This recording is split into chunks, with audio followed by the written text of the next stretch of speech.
চাচা, আজ থেকে বাজারে আমি ছোট একটা দোকান শুরু করছি। ছোট থেকেই জানি ব্যবসা করতে সাহস লাগে। আজ আপনার দোয়া নিতে এলাম। বেঁচে থাকো বাবা। একটা কথা মনে রেখো, হিংসা মানুষকে লক্ষ্য থেকে দূরে সরিয়ে দেয়। শুধু মুনাফা নয়, মানুষের আস্থা অর্জন করাই হলো আসল ব্যবসা। ঠিক বলেছেন চাচা। আমি চাই সবাই আমার দোকান থেকে হাসি মুখে ফিরুক।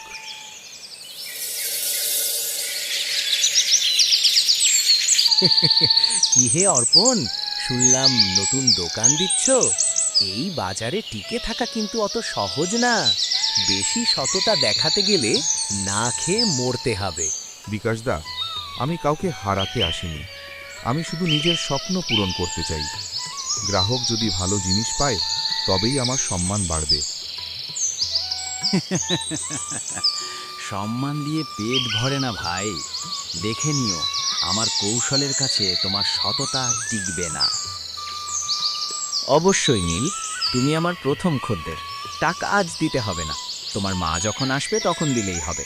এই নাও তোমার লজেন্স। তুমি খুব ভালো অর্পণদা। আমি বন্ধুদের বলবো তোমার দোকানটাই সেরা।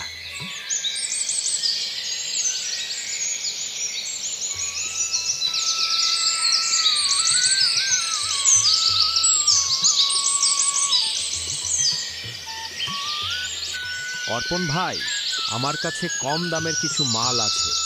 মান একটু খারাপ হলেও বাইরে থেকে বোঝা যাবে না। লাভে লাভ হয়ে যাবে। না ভাই, ধন্যবাদ।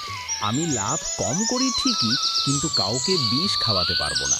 মানুষের বিশ্বাস ভেঙে আমি বড় হতে চাই না।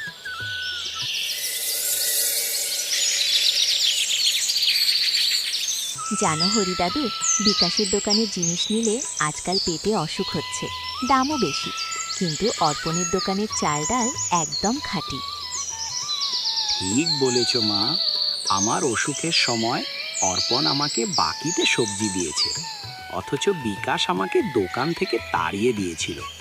অর্পণ শুধু ব্যবসায়ী না, ও আমাদের ঘরের ছেলে। এই যে লোকজন দেখছেন তো, অর্পণ আপনাদের মিষ্টি কথায় ভুলিয়ে দাম বেশি রাখছে। আমার কাছে আসুন, আমি পানির দরে সব দেব। বিকাশদা, ব্যবসা মানে যুদ্ধ নয়। আসুন আমরা দুজনেই সৎভাবে কাজ করি। তাতে মানুষেরও ভালো হবে, আমাদেরও উন্নতি হবে। সততা, ধৈর্য আর মানুষের প্রতি ভালোবাসাই একজন সাধারণ মানুষকে সফল ব্যবসায়ী করে তোলে। অর্পণ প্রমাণ করল, সত্যের পথে দেরি হলেও জয় নিশ্চিত।